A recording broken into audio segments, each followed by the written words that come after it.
ناظرین، آج ریختہ کے مہمان ہیں اردو کے بہت مشہور اور ممتاز شاعر باسط سلطان کاظمی۔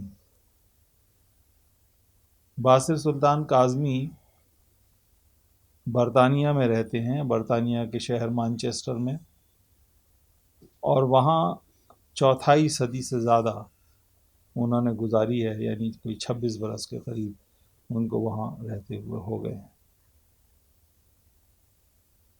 باسط سلطان کاظمی نثر بھی لکھتے ہیں، نثر میں تخلیقی نثر بھی لکھتے ہیں، مثلا یہ کہ ڈرامے ان کے ہیں جو بہت مشہور ہوئے ہیں۔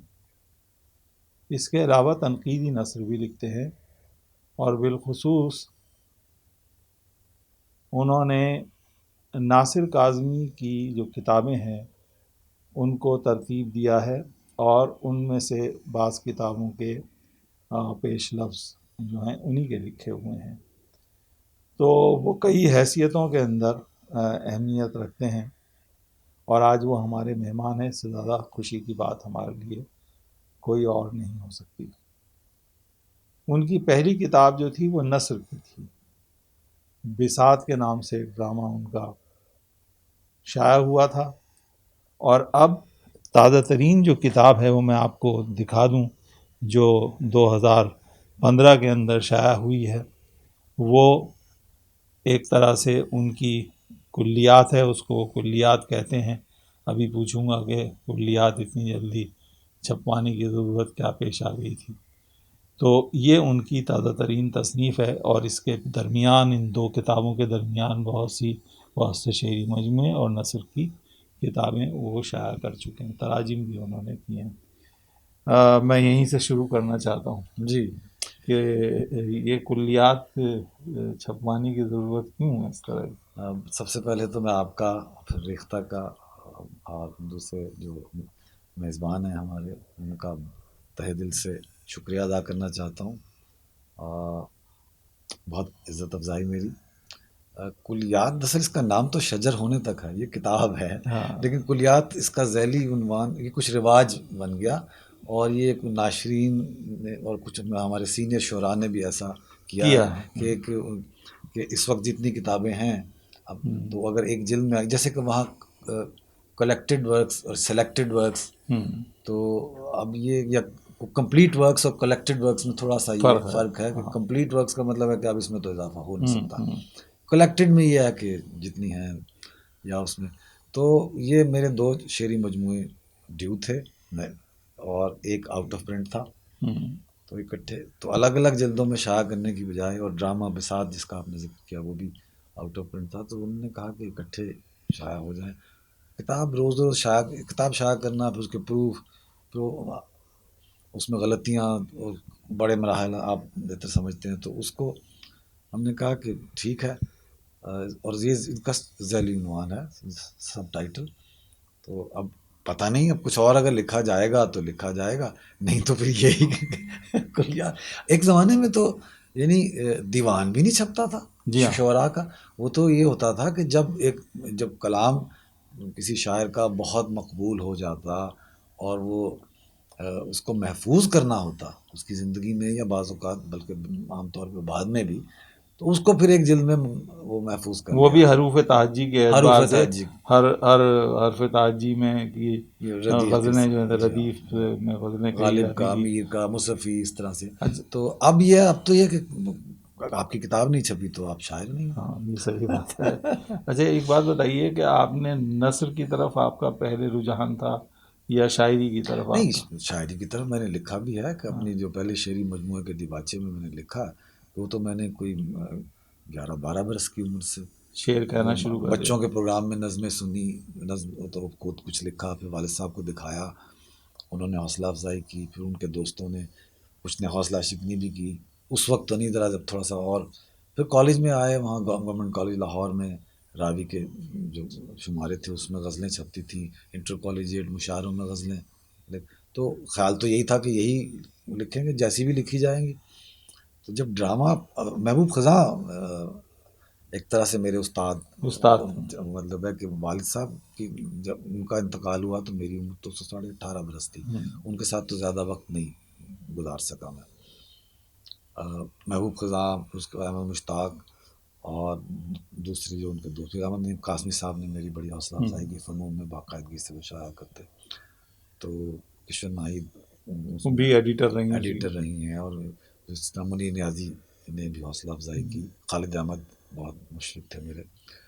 تو یہی تھا کہ اب یہی لکھیں گے. تو جب لیکن محبوب خزاں نے ایک بات کی تھی کہ ہر نئے شاعر کو یہ بھی سوچنا چاہیے کہ اتنا کچھ لکھا جا چکا ہے. ہاں، وہ کسی بھی سن میں شاعر ہو، ادیب ہو، جب لکھتا ہے کہ ہر اس ناول بھی کیسا کیسا لکھا گیا ہے کہ کوئی ایسا ایریا ہے انکورڈ جسے وہ کور کر سکے، جسے کچھ ایکسپلور کر سکے، کچھ ایسا بھی سوچو. تو میں نے سوچا، دیکھا کہ والد صاحب نے بھی ایک کتھا لکھی تھی، سر کی چھایا، منظوم ڈرامہ جس کو میں نے کہا، دیباچہ بھی لکھا جیسے آپ نے فرمایا. تو ڈرامہ ان کی بھی یہی کوشش تھی کہ انہوں نے مثنوی لکھنے کی ان کی خواہش تھی جو وہ نہیں لکھ سکے. حالانکہ اگر وہ لکھتے مثنوی تو میں سمجھتا ہوں کہ بہت اچھی مثنوی لکھتے، کیونکہ جو ان کی بہت مقبول بحر ہے وہ مثنوی ہی کی بحر ہے یا اس سے ملتی جلتی بحر ہے. تو اس میں انہوں نے کلام، اصل میں ایک بات جو میں تھوڑا سا چھپا کے رکھنا چاہتا تھا اور کسی اسٹیج پر کسی مرحلے کے اوپر وہ آپ کو بتانا چاہتا تھا، وہ ان کے منہ سے 2 بار نکل گئی. والد صاحب کا انہوں نے اپنے ذکر کیا، اور والد صاحب کے سے ان کی مراد تھی ناصر کاظمی. ناصر کاظمی جن کے نام سے نئی غزل جو ہے وہ منسوب تصور کی جاتی ہے، اور نئی غزل کے جو بہت اہم شاعر تصور کیے جاتے ہیں. تو گھر میں ظاہر ہے کہ یہ جو گھر کا ماحول تھا، کیونکہ ناصر تو گھر میں بہت کم ٹکتے تھے، گھومتے پھرتے زیادہ تھے. دیکھیے، ادوار ہوتے ہیں زندگی کے. ہم سب اپنی زندگی کو دیکھیں اگر لوٹ کے، تو وہ جو 50 کی دہائی تھی، تو اس وقت یہ سب دوست اکٹھے تھے. وہ زمانہ اور تھا، اس وقت کچھ اقدار بھی اور تھیں، کچھ جو سامنے نصب العین تھا لوگوں کے، اور جو دنیا کی چاہ بہت زیادہ تھی. خیر، تو وہ یہ تھا کہ اب ان کا اپنی ایک دوسرے سے گفتگوؤں میں، دراصل گفتگو ایک تخلیقی عمل ہے.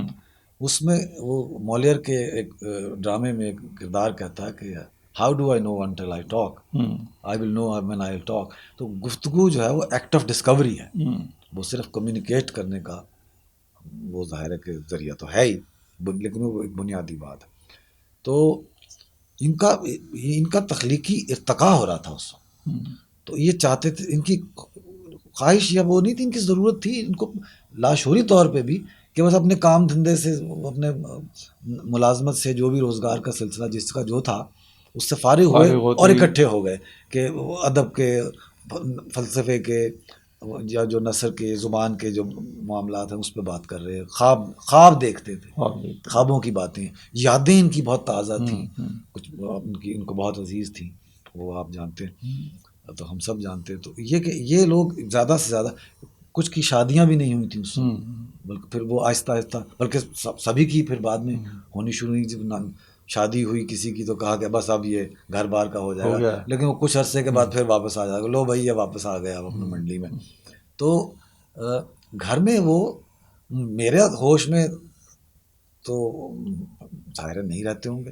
جب سے میں نے ہوش سنبھالا، شروع میں کچھ عرصہ ایسا تھا جب ہم پرائمری اسکول میں مثلاً تھے، میں میرا چھوٹا بھائی، کہ میں نے لکھا بھی ایک جگہ کہ ہماری ملاقات ان سے اتوار کے دن ہوتی تھی، کیونکہ جب ہم اسکول جا رہے ہوتے تھے تو وہ سو رہے ہوتے تھے، اور جب وہ آتے تھے تو ہم سو رہے ہوتے تھے. تو اتوار کے دن یا جو بھی چھٹی کا دن ہوتا تھا، عید بقرعید، تو تب ملاقات. لیکن جیسے جیسے ہم بڑے ہوتے گئے، ان کا گھر میں دلچسپی بڑھتی. جی ہاں، اور یہ کہ ان کو دراصل وہ کوئی اتنے لاؤبالی شخص نہیں تھے.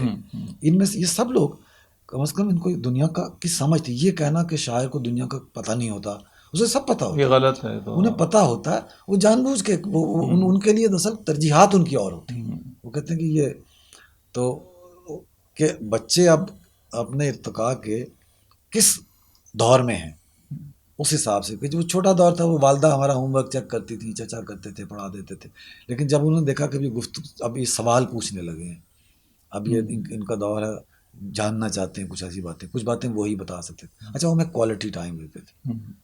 کہ جس وقت ہمیں لگتا تھا کہ وقت تو کم صرف کیا ان کے ساتھ، لیکن ایسا لگا کہ زیادہ وقت ان کے ساتھ. اچھا، اس زمانے کا جو لاہور تھا اس میں بہت سارے کریٹیو لوگ تھے. جی جی ناصر کاظمی ہو، انتظار حسین ہو، یا دوسرے جو ان کے کنٹمپریری ہیں، احمد مشتاق کا جی آپ جی نے نام لیا ہے، شیخ صلاح الدین. شیخ صلاح الدین. تو یہ خاصے اہم لوگ ہیں جی ادب میں، اردو ادب میں آج بھی بہت اہمیت رکھتے ہیں. تو کیا ان کے ساتھ کبھی اٹھنا بیٹھنا ہوتا تھا؟ جی مطلب جب یہ میں نے کہا کہ پھر یہ گھر میں رہنے لگے تو دوست گھر آنے گھر لگے. آنے لگے. اتوار کے دن ہوں یا ویسے شام کو محبوب خزاں تو اکثر انہیں کبھی ڈراپ کرنے آتے، تو کہتے کہ بس ہم 2.5 منٹ کے لیے آئے ہیں، ہوں اور وہ کیونکہ گاڑی. ان کی والدہ کے ساتھ زیادہ اٹیچ تھے، جی وہ جی جی رہتے تھے جی ان ہاں. کی تو والدہ. لیکن ہے کہ مجھے موقع ملا، یہ بڑی خوش قسمتی کی بات تھی. پھر یہ کہ ان کے ساتھ جانا بھی ہوتا تھا ہمارا. ہاں. پھر یہ تھا کہ ظاہر ہے کہ وہ جلدی چلے گئے دنیا سے. دنیا سے بھی جلدی چلے گئے. لیکن ان کے دوستوں نے بعد میں بھی، اور جو دیگر ان کے ہم عصر تھے، منیر نیازی نے ہاں. بہت میری حوصلہ افزائی کی، ہوں احمد قاسمی صاحب نے، جس میں اور ہوں تو وہ یہ تھا کہ انہوں نے، اور ان کے جو قریبی دوست تھے مثلا انتظار حسین اور احمد مشتاق، انہوں نے مجھے بڑا ٹف ٹائم دیا. ہوں خیال تو یہی ہوگا کہ انہوں نے مجھے زیادہ حوصلہ افزائی کی ہوگی کی، لیکن انہوں نے مجھے بہت زیادہ میرے لیے بڑی سختیاں میرے راستے میں رکا. نہیں تم یہ کرو، وہ کرو، کچھ اور کرو. تو وہ بھی یعنی بھٹکنے سے ہاں مطلب ادھر یہ ہے کہ ادھر. بہت زیادہ یہ اس کو غیر ضروری. مثلا میں والد صاحب نے ترنم سے بہت اچھا پڑھتے تھے، تو انہوں نے ترنم سے پڑھنا چھوڑ دیا کہ کہیں اس کی وجہ سے تو داد نہیں ملتی، کہ شاعری کو اپنے میرٹ پہ پرکھنا چاہیے. اس طرح سے میں نے بھی یہ کہ جو تمام بڑے بڑے گلوکار ہیں انہوں نے ان کی غزلیں گائی، بڑی وہ ان کی عزت کرتے ہیں، محبت کرتے ہیں. میرا ان سے ملنا جلنا رہا ہے، لیکن میں نے کبھی کسی سے نہیں کہا، اور وہ بڑی محبت سے ایک چیز تو ویسے میری. آپ سناتے ہیں کبھی شعر ترنم کے ساتھ؟ نہیں میں تو خیر سناؤں گا نہیں، گھر میں تو خیر ہاں نہیں، کیونکہ گھر میں تو وہ تو ظاہر ہے تو تھوڑا بہت. اچھا، ایک چیز ہے جو میں نے یہ آپ کی جو کلیات ہے اس کو پڑھتے وقت محسوس کیا کافی شدت کے ساتھ، حالانکہ پورا ابھی نہیں پڑھا ہے، میں جستا جستا پہلے کتاب کے اوراق پلٹ کے دیکھتا ہوں. تو ابھی اس مرحلے میں ہوں کہ یہاں سے کچھ پڑھ لیا، وہاں سے کچھ پڑھ لیا، اور پھر یہ ہوگا کہ ایک دن میں پھر بیٹھوں گا تو پھر اس کو سلسلے وار پڑھنا شروع کروں گا. ایک چیز جو ہے، جو آپ کے ابتدائی زمانے کی غزلیں ہیں ان پر ناصر کاظمی کا رنگ جو ہے وہ بہت حاوی ہے، اور وہ میں اس کو غیر فطری بھی نہیں مانتا، وہ فطری چیز ہے. کیونکہ آپ ان کی شاعری سنتے تھے، آپ ان کی شاعری پڑھتے تھے، وہ آپ کو اصلاح دیتے تھے، آپ کے اشعار کے اوپر اپنا اظہار خیال کرتے تھے، تو وہ فطری لگتا ہے، وہ غیر فطری نہیں ہے. لیکن پھر ایسا محسوس ہوتا ہے کہ جب ایک منزل آپ کے یہاں آتی ہے تو یہ اس میں پڑھنے سے مجھے محسوس ہوا کہ آپ جو ہیں ان کے اثر سے آزاد ہونے کی کوشش کر رہے ہیں، اور آپ جو ہیں اپنے طور پہ، یعنی کنٹینٹ بھی، مواد کے لحاظ سے بھی، اور بہروں کے انتخاب وغیرہ کی وجہ سے بھی. تو وہ آپ کے یہاں تبدیلی آئی تھی. تبدیلی کیا شعوری تبدیلی تھی یا غیر شعوری تھی جو از خود پیدا ہوئی؟ اگر شعوری ہوتی تو یہ بہت پہلے شروع ہو جاتی. ہاں جیسے آپ نے خود کہا کہ وہ میں نے کبھی کوشش، مجھے بتایا بھی اور بھی اساتذہ نے یہ کہا کہ شاعری میں سمجھتا ہوں زندگی سے پھوٹتی ہے اور زندگی پہ پھر اپلائی ہونی چاہیے. تو جیسے جیسے خود زندگی آپ کے سامنے، جیسے کیٹس نے کہا کہ جیسے پتے خود بخود اگتے ہیں، شاعری کو ایسے پھوٹنا چاہیے. تو موضوعات، تجربات وہ متعین کرتے ہیں، اور پھر جیسے جیسے آپ کا مطالعہ، آپ کی فکر، آپ کی سوچ، جب میں تھوڑا سا مختلف انسان، ہر شخص ہوتا ہے، اور زمانہ ہمارا مختلف تھا، تو وہ خاص طور پہ جب میں باہر چلا گیا تو وہاں کے تجربات، وہی تجربہ، یعنی ہجرت کا تجربہ یہاں شاعروں ادیبوں نے مختلف تھا، لیکن کچھ چیز وہ مشترک بھی تھی کہ دوری کسی اپنے مقام سے، وہ تو مشترک تھا. لیکن وہاں جیسے زیادہ تر شعراء یہ تھا کہ بس وہ یاد اور دکھ وہ بھی ہے میرے ہاں گھر سے دوری کا. لیکن میں نے دیکھا کہ باہر جو لوگ ہیں وہ کھا پی رہے ہیں، خوشحال ہو رہے ہیں، کام کر رہے ہیں اپنے آپ کو اور اپنے اصل جو وطن یا زبان یا جو بھی ان کا ورثہ ہے اس کو منوا رہے ہیں، اور کسی بھی شعبے میں کم نہیں ہے، ہر شعبے میں دنیا کے لوگ ہیں. اور یہ کہ وہ پھل پھول ہیں، تو پھر میں نے اس کے لیے شعر بھی کہا تھا، اور میرا یہ رجحان بدلا. پھر وہاں میں جب کچھ پیش کروں گا اشعار تو میں عرض کروں گا. نہیں، میں ایک چیز کہنا چاہتا تھا کہ یہ ہجرت کا جو تجربہ ہے جی جو تقسیم کے وقت ہوا تھا، جی جی وہ اصل میں اس کی تو نوعیت ہی اس مختلف کی تھی. نوعیت اس کی نوعیت بےحد مختلف تھی، کیونکہ تقسیم جو ہے وہ ایک بہت بڑا المیہ تھا، اور جس کے اندر تباہی بہت زیادہ مچی. تو اس کا تجربہ تو مختلف تھا، اور جن لوگوں نے اس کو اظہار کا وسیلہ بنایا، اپنے شعری اظہار کا، وہ ظاہر ہے کہ اس تجربے سے دو چار ہوئے تھے، گزرے تھے. لیکن اب ادھر جو ہجرت کے نام پر جو شاعری ہو رہی ہے، یورپی ملکوں میں جو لوگ جا کے اب بس گئے ہیں، تو وہ جو ہے ہجرت پہ شعر کہہ رہے ہیں. ظاہر ہے کہ ان کو کسی نے مجبور نہیں کیا وہاں جانے پہ. وہ اگر ان کو گھر سے اتنی ہی محبت ہے اور اپنی زمین سے اتنا ہی لگاؤ ہے، تو وہ جب چاہیں وہاں سے چھوڑ کر آ سکتے ہیں اور پاکستان میں یا ہندوستان میں رہ سکتے ہیں. تو مجھے یہ جو ہجر کا تجربے کا جب بات وہ کرتے ہیں اور شعر کہتے ہیں اس تجربے کو پہ، تو مجھے وہ بہت ہی کھوکھلا نظر آتا مجھے ہے. آپ سے اتفاق ہے کہ مطلب وہ کیا کہ غم براہ شعر گفتہ ہاں، نست والی بات. لیکن اگر اس ہجرت میں ایک پھر بھی دکھ کا بعض دفعہ آنا چاہتے ہیں لوگ، نہیں آ سکتے، تو وہ جو ایک تھوڑا سا، لیکن وہ اس طرح بیان نہ ہو کہ جیسے وہ کوئی سٹیٹمنٹ سی ہو گئی. ہاں، اچھا، پھر وہاں کی زندگی اصل میں جو موضوعات آپ نے میری کچھ چیزیں دیکھی ہوں گی، موضوعات وہاں کی زندگی مختلف ہے. کام کے اوقات بہت زیادہ، ہر کام وہاں وہ ہمیں خود کرنے پڑتے ہیں جن کے لیے یہاں ہمیں مدد ملتی ہے. یہاں کچھ اور کام ایسے کرنے پڑتے ہیں جن میں وقت ضائع ہوتا ہے، مطلب دفاتر میں ادھر ادھر، جو وہاں ایک ٹیلی فون پہ کام ہو جاتا ہے. تو وہ ضرورتیں، تقاضے اس میں. اچھا، ریڈ ٹیپ وہاں بھی ہے، وہ اور طرح کا ہے، یہاں اور طرح کا ہے، سرخ فیتا. تو میرا اس پہ بھی شعر ہے کام.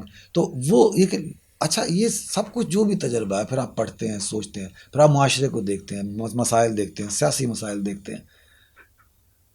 اچھا، پھر سب مل جل کے کسی وہ جو تخلیق، ہر وقت شاعر نہیں ہوتا.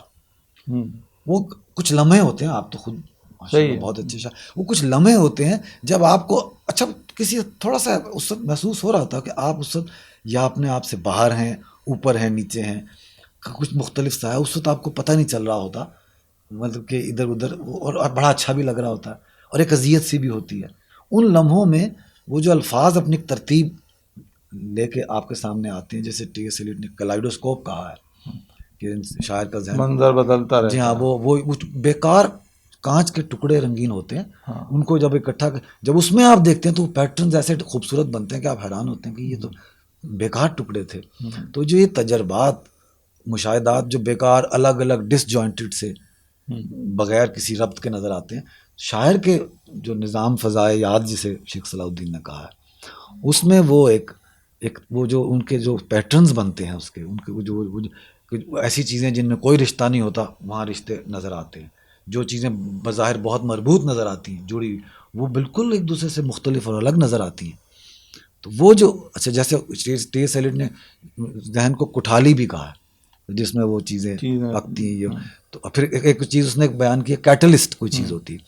مثلا آپ کا تجربہ ضرور ہوگا کہ کوئی لفظ، کوئی ٹکڑا، کوئی فریز، کوئی مصرع سوجھا، اس نے آپ کو تحریک دی، اور آپ نے غزل، نظم یا کچھ افسانہ، کہانی کچھ کرنا شروع کیا، اور جو بالآخر جو چیز تکمیل پائی، جو مکمل ہوئی، اس میں وہ مصرع یا وہ تھا ہی نہیں، جیسے کیٹلسٹ اپنی جگہ. تو یہ کہ وہ میں نے اپنے آپ کو بالکل زندگی کو سامنے رکھا ہے، اور اگر کبھی شعر ہوا ہے تو ہوا ہے، نہیں ہوا تو زبردستی نہیں کی.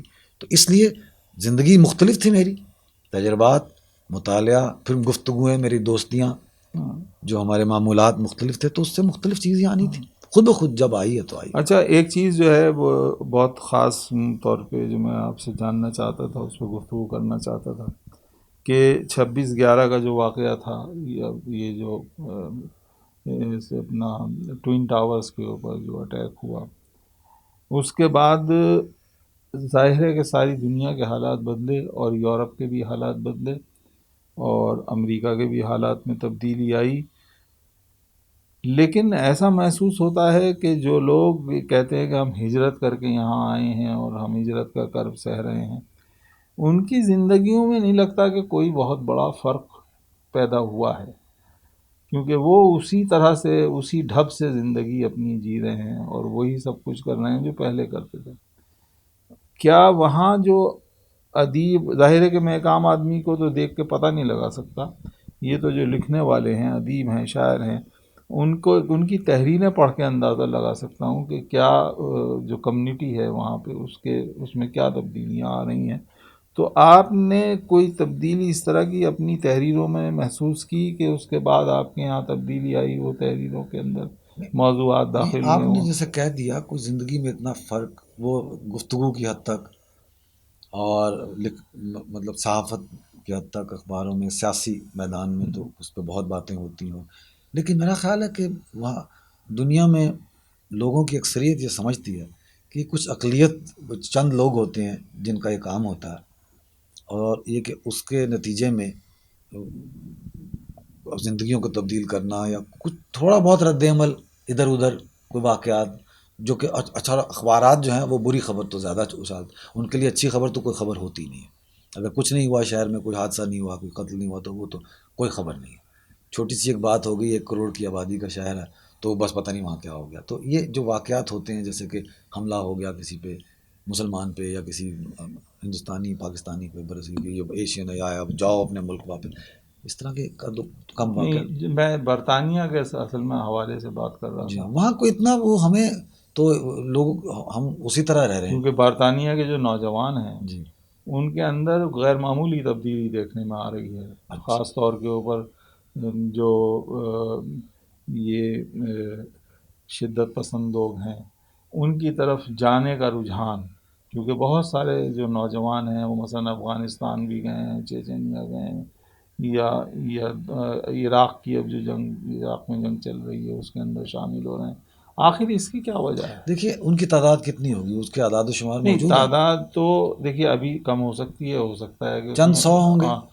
آنے والے دنوں میں اضافہ بھی ہو نہیں سکتا ہے دیکھیں، اس میں، نہیں وہ ٹھیک ہے، یہ بات ٹھیک ہے، اضافہ ہو سکتا ہے، پہلے تو 2 4 ہی ہوتے لوگ ہمیشہ کسی بھی معاملے میں، کسی بھی۔ لیکن جب اگر یہ بات نوٹ کر لی جائے تو پھر اس کا تدارک شروع ہو جاتا ہے لوگ، اور جو مسلمان کمیونٹی ہے، مسلم کمیونٹی، وہ اس پہ سوچ رہی ہے، مساجد ہیں، دوسرے لوگ ہیں اور دوسری کمیونٹیز ان کی مدد کر رہی ہیں، ان کے ساتھ مشورہ ہو رہا ہے، تو اور یہ کہ اس کا یعنی ایک برگلایا جانے کی ایک صورت ہے وہ۔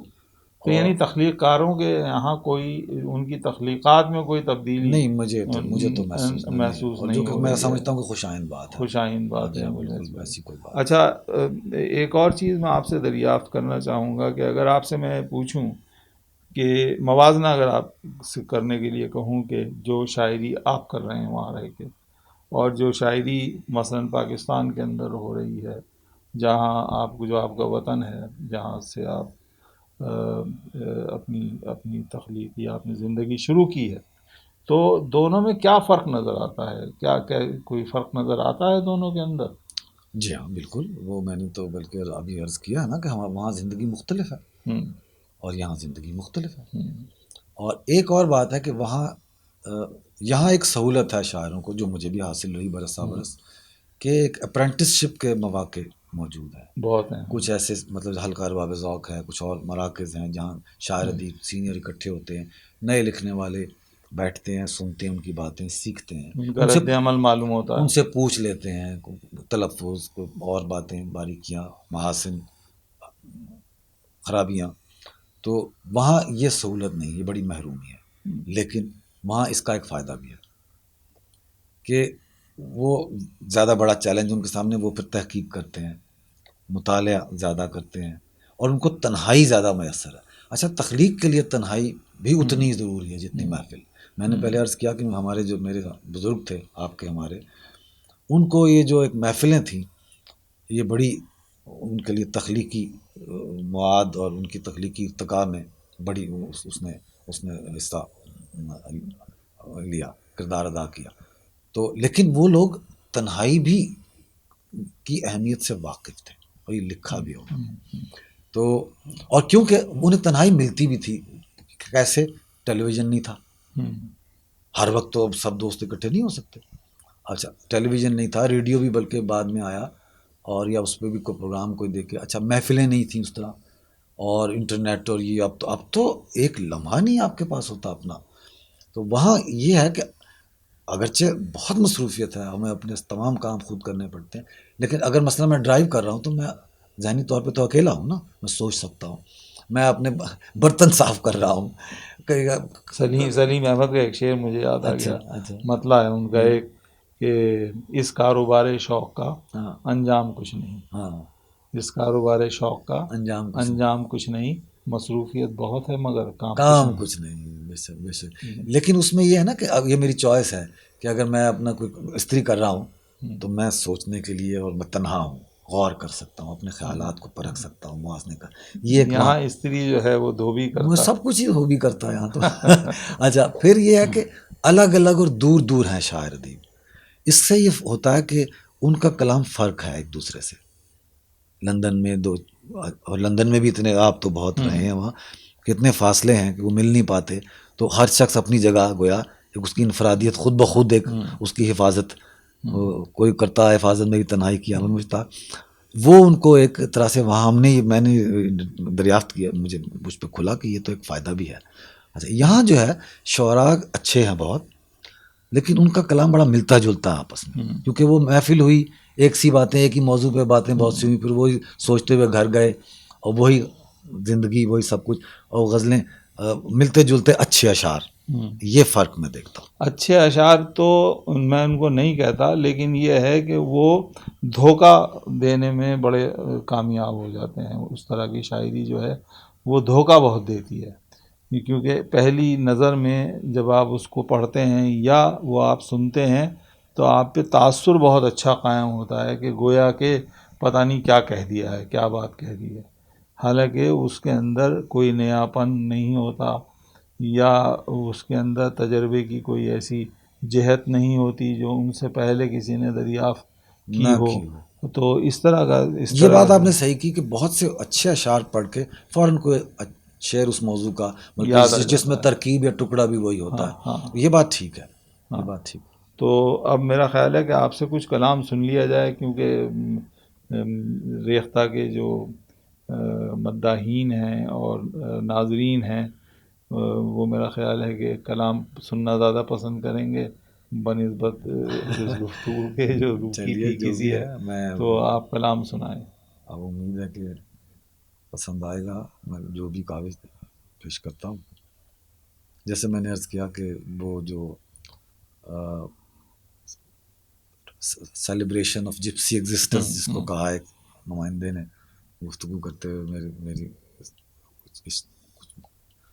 وہاں کی شاعری کے بارے، کہ دل لگا لیتے ہیں اہل دل وطن کوئی بھی ہو. واہ، دل لگا لیتے ہیں اہل دل وطن کوئی بھی ہو. دل لگا لیتے ہیں اہل دل وطن کوئی بھی ہو، پھول کو کھلنے سے مطلب ہے چمن کوئی بھی ہو. واہ واہ، بہت دل لگا لیتے ہیں اہل دل وطن کوئی بھی ہو، پھول کو کھلنے سے مطلب ہے چمن کوئی بھی ہو.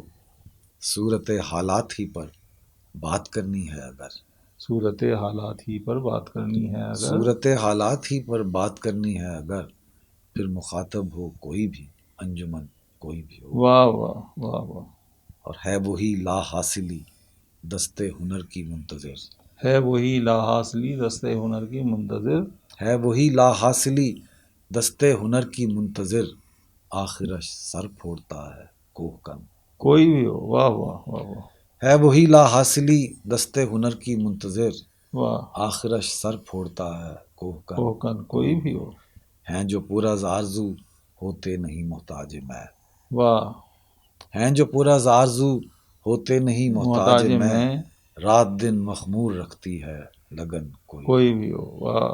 اور عادتیں اور حاجتیں باصر بدلتی ہیں کہاں، عادتیں اور حاجتیں باصر بدلتی ہے کہاں، عادتیں اور حاجتیں باصر بدلتی ہیں کہاں، رقص بن رہتا نہیں طاؤس بن کوئی بھی ہو. واہ واہ واہ.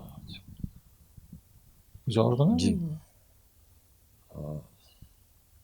یہ نہیں ہے کہ تجھے میں نے پکارا کم ہے، یہ نہیں ہے کہ تجھے میں نے پکارا کم ہے، یہ نہیں ہے کہ تجھے میں نے پکارا کم ہے، میرے نالوں کو ہواؤں کا سہارا کم ہے، واہ واہ واہ، یہ نہیں ہے کہ تجھے میں نے پکارا کم ہے، میرے نالوں کو ہواؤں کا سہارا سہارا کم ہے، اس قدر ہجر میں کی نجم شماری ہم نے، اس قدر ہجر میں کی نجم شماری ہم نے، اس قدر ہجر میں کی نجم شماری ہم نے، جان لیتے ہیں کہاں کوئی ستارہ کم ہے، واہ واہ واہ، بہت اچھا بہت اچھا، اس قدر ہجر میں کی نجم شماری ہم نے، واہ واہ، جان لیتے ہیں کہاں کوئی ستارہ کم ہے، اور صاف اظہار ہو اور وہ بھی کم از کم 2 بار، صاف اظہار ہو اور وہ بھی کم از کم 2 بار، صاف اظہار ہو اور واہ، وہ بھی کم از کم 2 بار، ہم وہ عاقل ہیں جنہیں ایک اشارہ کم، کم ہے، واہ واہ،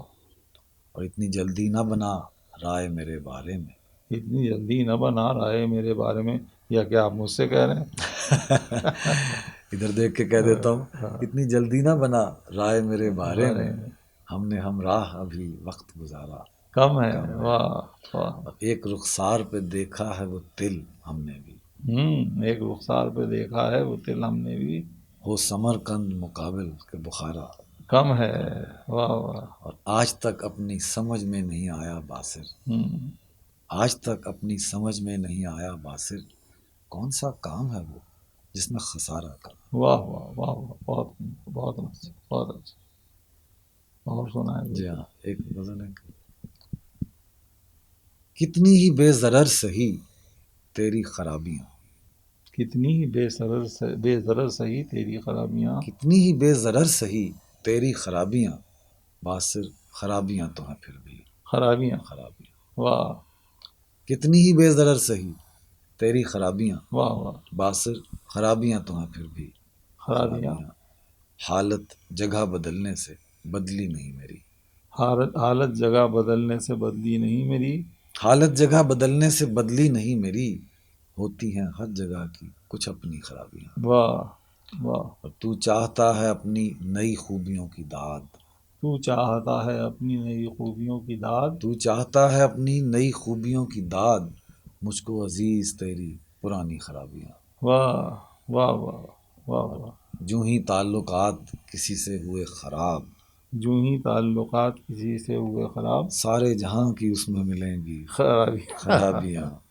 اور سرکار کا ہے اپنا ہی معیار انتخاب، سرکار کا ہے اپنا ہی معیار انتخاب، انتخاب، یارو کہاں کی خوبیاں کیسی کیسی خرابیاں، خرابیاں، واہ، اور باسر کی شخصیت بھی عجب ہے کہ اس میں ہیں، باصر کی شخصیت بھی عجب ہے کہ اس میں ہیں کچھ خوبیاں خراب، کچھ اچھی خرابیاں، خرابیاں، واہ واہ، ایک دو چھوٹی چھوٹی ہاں نظمیں، بالکل، ہاں بالکل،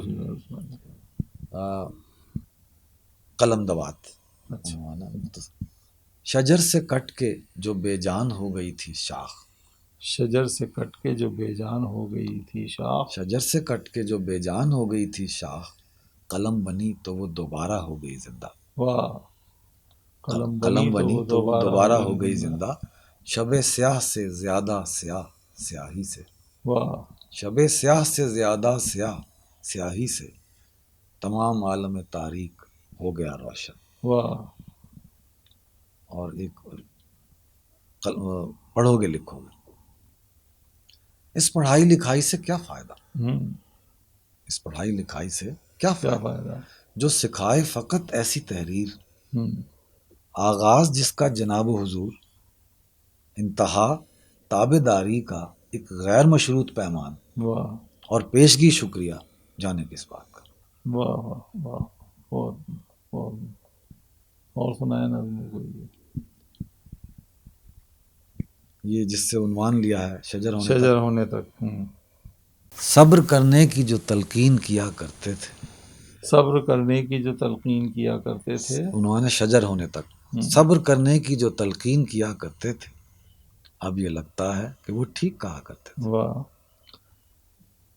رات کو کاٹنا ہوتا ہے سحر ہونے تک، رات کو کاٹنا ہوتا سحر ہونے تک، رات کو کاٹنا ہوتا ہے سحر ہونے تک، بیج کو چاہیے کچھ وقت شجر شجر ہونے ہونے تک، تک، واہ واہ.